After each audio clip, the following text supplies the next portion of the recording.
The next hour, you'll see as we try to learn more about the truth inside this place. Are there drugs here? What about denial? And what is the story of the top booker at the brothel? Max is my little firecracker. But for now, they leave us with their advertising motto. If you love your man and you want to keep him, don't deny him anything sexual. Because if you don't do it, someone else always will.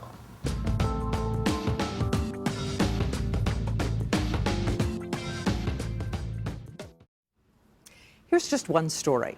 Last year, we are told, an average pimp in New Jersey was convicted, and the case revealed that with just 8 prostitutes in his service, he was taking in nearly $2 million a year.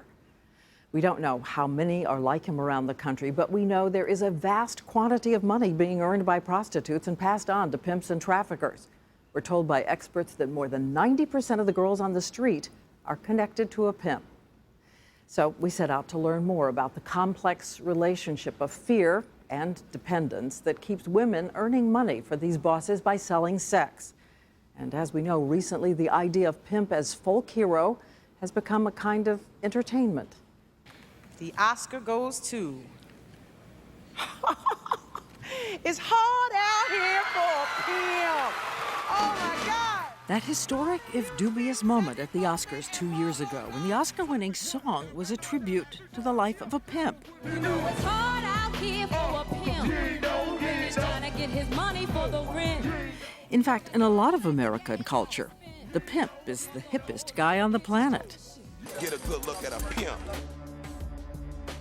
In fact, real pimps now readily congratulate themselves in public on how they treat women. Watch these women who are told to keep their eyes and heads toward the ground as they walk. The footage is from a documentary by filmmaker Michael Mulroy. It makes other guys say, oh man, I'm so impressed that this dude could have 3 chicks look down at the floor and follow him around all night. I mean, the average guy can't even get his wife to go make a sandwich for him when he gets off work.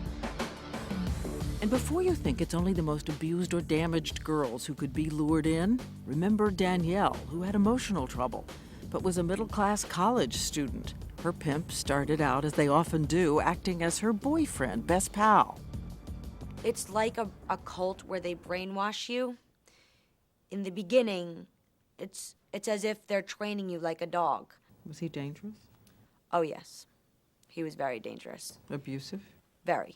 I was very, very scared. I was scared for my life from the side of my pimp, and I was scared for my life from the side of the Johns. She says she obeyed the rules.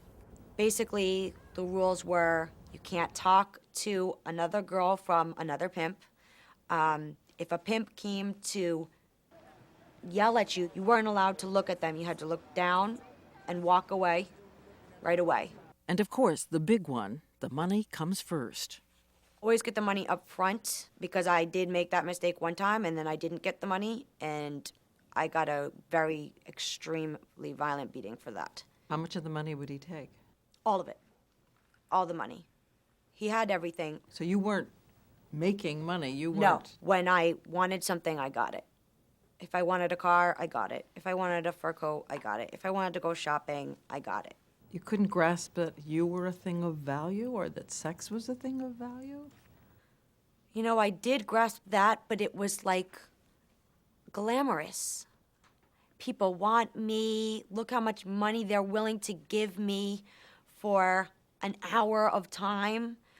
You know, I felt wanted. I felt needed. I almost felt loved. And if Danielle was vulnerable to a pimp, what chance was there for Caramel at age 14? Up against the pimp named Ace Love. He's now in jail. I thought I was so in love. You know, you got somebody there to take care of you, take care of your money. What's up? Ouch! Her pimp sent her out to work 7 days a week, beat her, and took all her money. That's all of it? Remember the statistics, 60 to 90% of the girls on the street have been sexually abused, and Caramel was horribly molested as a child. Andrea Dworkin once said that incest is boot camp for prostitution.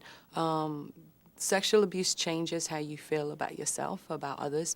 It breaks down, your boundaries become very blurred, so you begin to view yourself as kind of inherently flawed, inherently sexual. And that's not to say, right, everybody who's been sexually abused is going to wind up in the sex industry, but I mean, this adult man who comes onto them and promises them the world, that can be very intoxicating.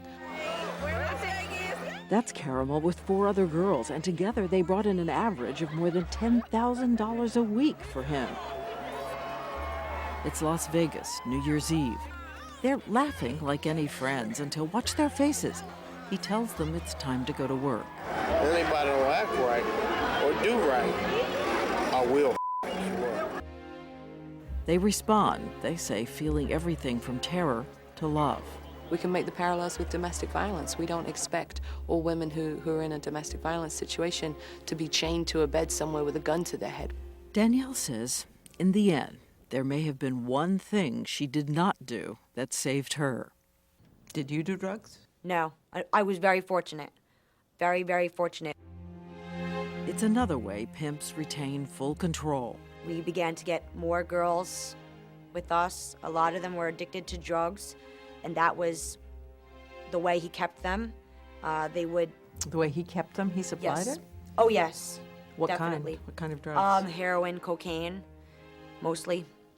Heroin and cocaine. As we said, it's hard to document how many pimps are ever arrested. We found a figure that showed less than 100 were brought to trial in federal courts last year, and that's the most ever by double. Pimps have a kind of built-in legal protection, the fear from the girls. The problem is that to prove force, fraud, and coercion, you pretty much have to get this young woman to testify against her pimp.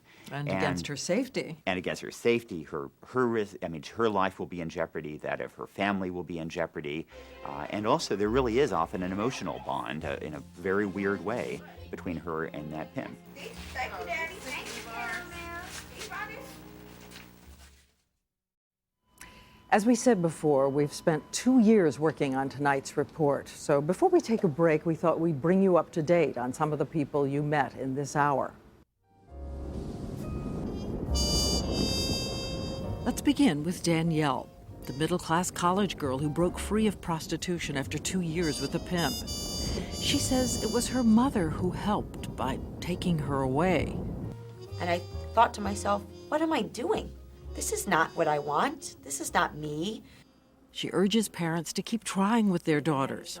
She's now married with a child and working with the Coalition Against Trafficking in Women. And what about Caramel, who was so beaten and broken by her pimp? She was freed after a police raid in which he was arrested. Her mother also returned to her life, and today she too is married, in college, and says she wants to be a lawyer. Hi, baby. What's up? And Jessie, who started our hour, eventually got a clean bill of health and off drugs and made it into a legal brothel. But she lasted only a few months, saying the money was not what she expected. She's back working on her own, and she wrote us an email 2 days ago, which ended, "I hate it. I want to quit so bad, it's killing me inside."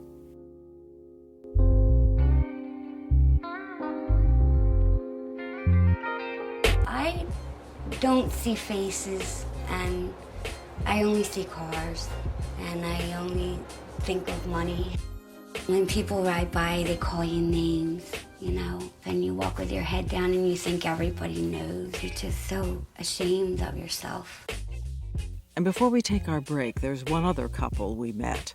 On the street, they call them Ken and Barbie. She was raised by her grandparents. I was a spoiled little girl. I was just so happy, and I don't know where things went wrong, because like I said, I was like a little princess. She says it was a craving for cocaine that set her down a different path. I started with the escort, where you were making really good money. It's a little more glamorous, you wear dresses, sundresses, stuff like that. My favorite one. Their real names are Kim and Brian. They have been married for 9 years, and she supports both their habits by selling her body. The hard thing for me.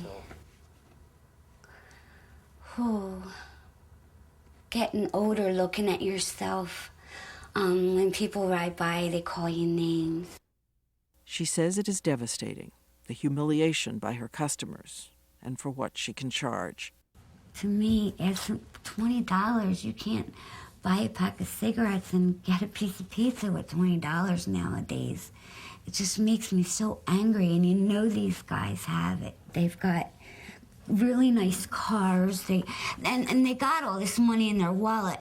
She meets with her drug counselor, struggles to break free of addiction. She is 44, almost 10 years older than Brian. Their life is wearing her down. It's just a lot easier for women to get money than men. Men, they have to do, like you said, robbery, stuff like that to get their money.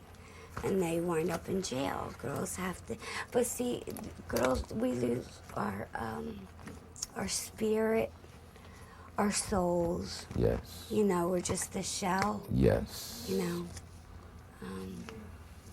it's a bigger price than going to jail. I think. Yes, dear. We just lose everything. It cost Brian $8 to get his fix. He says he knows he needs Kim, but she'd be better off without him. She wouldn't be using the cocaine.